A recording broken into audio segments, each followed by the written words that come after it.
தென்னாடுடைய சிவனே போற்றி, என் நாட்டவர்க்கும் இறைவா போற்றி. அனைவருக்கும் அன்பு வணக்கம். இப்போ கௌசிகன் தர்மவியாதர் கிட்ட இந்த சிஷ்யனுக்குடைய லட்சணங்கள் என்ன அப்படின்னு கேட்கிறார். அதுக்கு தர்மவியாதர் 5 விஷயங்களை சொல்றார். யக்ஞம், தானம், தவம், வேதம், சத்தியம், இது 5ம் முக்கியம் அப்படின்னு சொல்றாரு. கர்மங்களை கடமை அப்படின்றதுக்காக கர்மங்களை செய்து சந்தோஷம் அடைகின்றார்களோ அவர்கள்தான் சிஷ்யர்கள் அப்படின்றாரு. அந்த யஜ்ஞங்கள் செய்வது, வேதாத்தியனம் செய்வது, இதையெல்லாம் இயற்கையாக கொண்ட அந்த சிஷ்யர்களுடைய நடை வேறுபடாது அப்படின்றாரு.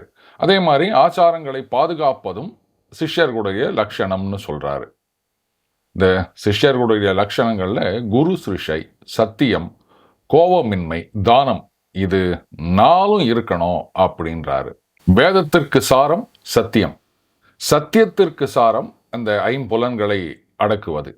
இந்த 5 அடக்க வேண்டும் அப்படின்னா அதற்கான சாரம், அடிப்படை இந்த போகங்களை விடுத்தல். போகங்கள் அப்படின்றது இன்பங்களை துய்ப்பது. நல்ல ஒரு ஸ்வீட்டு சாப்பிட்றது, இல்லை காரமாக ஏதாவது சாப்பிட்றது, இந்த மாதிரி ஆரம்பித்து இந்த ஆசைப்படும் விஷயங்களை எல்லாம் அடைவது, அதை தான் போகங்களை விடுதல் அப்படின்னு சொல்கிறார். இதெல்லாம் சிஷ்யனுடைய லட்சணங்களாக நிலை பெற்று இருக்கின்றன. இந்த மாதிரி இன்னும் ஏராளமான விஷயங்களை அவர் சொல்றார். அதில் பார்த்தீங்கன்னா இந்த எல்லா பிராணிகளுக்கும் ஹிதம் செய்தல் அப்படின்றாரு. கொல்லாமை, மெய்மை, மெய்மைனா சத்தியம், அதுக்கப்புறம் எல்லா பிராணிகளுக்கும் ஹிதம் செய்தல், இது 3ம் சிறந்தவை அப்படின்றாரு. இதுல அகிம்சை என்பது மிகப்பெரிய தர்மம் அப்படின்னு சொல்றார். இது சத்தியத்தில் நிலை பெற்று இருக்கின்றது. எல்லாமே பார்த்தீங்கன்னா சத்தியம்தான் அடிப்படையாக கொண்டிருக்கின்றது. இப்போ முக்கியமான ஒரு விஷயத்துக்கு வருகின்றார் தர்மவியாதர். இதை நண்பர் ஒருத்தர் கூட கேள்வி கேட்டிருந்தாரு. அவர் சொல்றாரு கௌசிகனை பார்த்து, நான் செய்கிற இந்த தொழில் ஒரு கொடுமையான தொழில், சந்தேகம் இல்லை. ஆனா விதி மிக்க வலிமை உள்ளது. போன பிறவில செய்த வினைகள் இதெல்லாம் யாராலையும் தாண்ட முடியாது இல்லையா? இது முன் செய்த பாவச் செயல், அதனுடைய தோஷமா கூட நம்ம வச்சுக்கலாம். அந்த தோஷத்தை போக்குறதுல தான் நான் முயற்சி செய்து கொண்டிருக்கின்றேன்.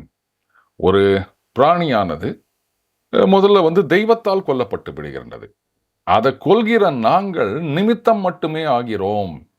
இந்த கர்மத்துக்கு நிமித்த மாத்திரமாக மட்டுமே நாங்கள் இருக்கின்றோம்.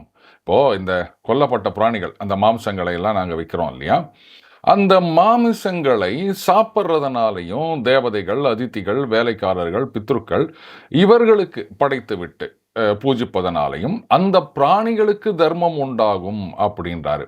இப்போ ஔஷதிகள், கொடிகள், பசுக்கள், மிருகங்கள், பட்சிகள், உலகத்தில் உள்ள ஜனங்களுக்கு அன்னம் முதலவியாக இருக்கின்றன அப்படின்ற ஒரு ஸ்ருதி வசனம் இது கேட்கப்படுகின்றது. இந்த மிகவும் பொறுமையுள்ள சிவிராஜன் தன்னுடைய மாமிசத்தையே அந்த கழுகுக்கு அறுத்து கொடுத்ததுனால சொர்க்கத்தை அடைந்தான். முன்னொரு காலத்தில் ரந்தி தேவராஜன் அவருடைய மடப்பள்ளியில் தினந்தோறும் 2000 பிராணிகள் பக்குவம் செய்யப்பட்டன.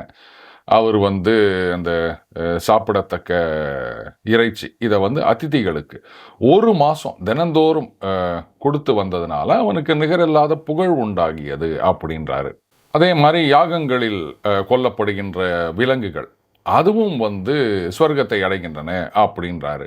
அதில் இன்னொன்று சொல்றாரு, எவன் ஒருவன் எப்பொழுதும் அந்த மாமிசத்தை தேவதைகளுக்கும் பித்ருக்களுக்கும் ஸ்ரத்தையுடன் கொடுத்துட்டு சாப்பிட்றானோ அவன் அதனை உண்பதனால் உண்டாகும் தோஷத்தால் பிடிக்கப்பட மாட்டான் அப்படின்னு சொல்றாங்க.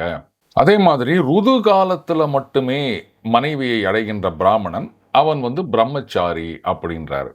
அதுக்கப்புறம் இதுக்கு முன்னாடி இருந்த ஒரு அரசனை பத்தின வரலாறு சொல்கிறார். அதாவது சௌதாசன் அப்படின்ற அரசன், அவனுக்கு மிகப்பெரிய சாபம் இருந்தது போல இருக்கு. அந்த காலத்துல மனுஷங்களை சாப்பிட்டாங்களாம். இந்த விஷயத்துல உனக்கு என்ன தோன்றுகின்றது அப்படின்னு கேட்கிறாரு. இது ஸ்வதர்மம் அப்படின்னு நான் இதை நினைக்கல. போன ஜென்மத்தில் செய்த வினை, அதனால நான் இந்த தொழில் செய்து ஜீவிக்கின்றேன். இந்த தொழிலை எந்த தொழிலை தேர்ந்தெடுப்பது அப்படின்று நிச்சயிக்கின்ற விஷயத்தில் நான் எப்படி ஒரு நல்ல தொழிலை செய்வேன், எப்படி அவமானத்திலிருந்து விடுபடுவேன் அப்படின்னு தர்மத்தை ஆராய வேண்டும். நான் தானம் செய்கின்றேன், அந்த சத்தியத்தையே கடைப்பிடிக்கின்றேன், பெற்றோர் பணிவிடையிலும் பிராமண பூஜையிலும் தர்மத்திலும் எப்பவுமே பற்றுள்ளவனாக இருக்கின்றேன். அதே மாதிரி கர்வம், அதிக பேச்சு, இதிலிருந்து நான் விலகி இருக்கின்றேன் அப்படின்றாரு. முக்கியமா அந்த அதிக பேச்சு அப்படின்றத சொல்றாரு. இதுதான் ஆச்சரியமா இருக்கு. இது வரைக்கும் வந்து நம்ம அந்த கர்வம், டம்பம் இதெல்லாம் பார்த்துருக்கோம். ஆனா அதிக பேச்சு அப்படின்னு சொல்லும்போது, ரைட்டு பேச்சு அதிகமாயிட்டே போகும்போது, நம்மள பத்தி நாமளே பேச ஆரம்பிப்போம். இந்த தற்பெருமை அப்படின்றது எவ்வளவு கேவலமானதுன்றது நெறைய இடங்கள்ல சொல்லப்பட்டிருக்கின்றது. அதனால தான் அதிக பேச்சை நான் வந்து குறைக்கின்றேன் அப்படின்னு சொல்றாரு.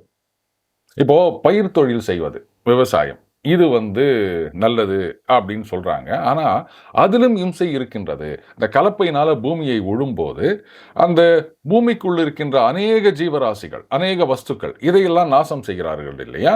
இத பத்தி நீங்க என்ன நினைக்கிறீங்க? அதே மாரி நெல் முதலிய எதையெல்லாம் நீங்க வந்து தானியங்கள் அப்படின்னு சொல்றீங்களோ, அதுவும் ஜீவன் தானே! அந்த விஷயத்துல நீங்க என்ன நினைக்கிறீங்க? மனிதர்கள் இந்த பசுக்களை கூட வலிய பிடித்து கொன்று தின்கிறார்கள். அதே மாரி தான் மரங்கள், ஔஷதிகள் இதையெல்லாம் வெட்டுகின்றார்கள். இப்போ அந்த மரத்திலயும், பழத்திலயும் ஏன் நீர்ல கூட பல பல ஜீவன்கள் இருக்கிறது அல்லவா? அப்படின்றாரு. இப்போ நீர் அப்படின்னு சொன்னா, அதுல மீன் இருக்குதுங்க, தவளை இருக்குதுங்க, முதலை இருக்குதுங்க, பாம்பு இருக்குதுங்க, இப்படி நமக்கு தெரியும். அப்போ வந்து அந்த நீரை நாம குடிக்கும்போது, இதெல்லாம் இருந்தா நம்ம குடிக்க மாட்டோம். வெறும் தண்ணிய மட்டும் தான் நம்ம குடிக்கிறோம். ஆனா, நீரிலும் பல பல ஜீவன்கள் இருக்கின்றது அப்படின்னு சொல்லும்போதே, அப்ப கண்ணுக்கு புலப்படாத உயிரினங்கள் அந்த நீர்ல இருக்கு அப்படின்றது அந்த காலத்திலேயே தெரிந்திருக்கின்றது. அதனால தான் அவர் சொல்லியிருக்கார், நீரிலும் பல பல ஜீவன்கள் இருக்கின்றது அப்படின்னு. ஏன்னா நம்ம ஒரு டம்ளர்ல தண்ணிய பிடிச்சு குடிக்கிறோம் அப்படின்னா, அதுல முதலையா இருக்க போகுது. அது இல்லாம தான் நம்ம குடிக்க போறோம். ஆனா கண்ணுக்கு தெரியாதவைகள் இருந்திருக்கின்றன அப்படின்றதெல்லாம் வந்து அந்த காலத்திலேயே வந்து சாதாரண விஷயமா இருந்திருக்கு. உடனே அவர் எந்த மெடிக்கல் காலேஜ்ல படிச்சார் அப்படின்லாம் கேள்வி கேட்காதீங்க. இந்த உலகம் முழுவதும் இந்த பிராணியை தின்று ஜீவிக்கின்ற பிராணிகள் இதுதான் வந்து அதிகமாக காணப்படுகின்றது. இந்த மீனெல்லாம் மீனை பிடிச்சு தின்னுது. இத பத்தி நீங்க என்ன நினைக்கிறீங்க? அதே மாதிரி பெரும்பான்மையான பிராணிகள் அது வந்து மற்ற பிராணிகளை தின்று தான் உயிர் வாழ்கின்றன. அதாவது இந்த மாமிச பட்சினி, தாவர பட்சினி அப்படின்னு நம்ப அறிவியல்ல சின்ன வயசுல படிச்சிருப்போம் இல்லையா? ஆம்னிவோர் இது வந்து எல்லாத்தையும் தின்னும். கார்னிவோர், ஹெர்பிவோர் அப்படின்னு. இப்போ சிங்கம், புலி, ஓநாய், நரி இதெல்லாம் வந்து மற்ற விலங்குகளை தான் பிடிச்சு தின்னும்.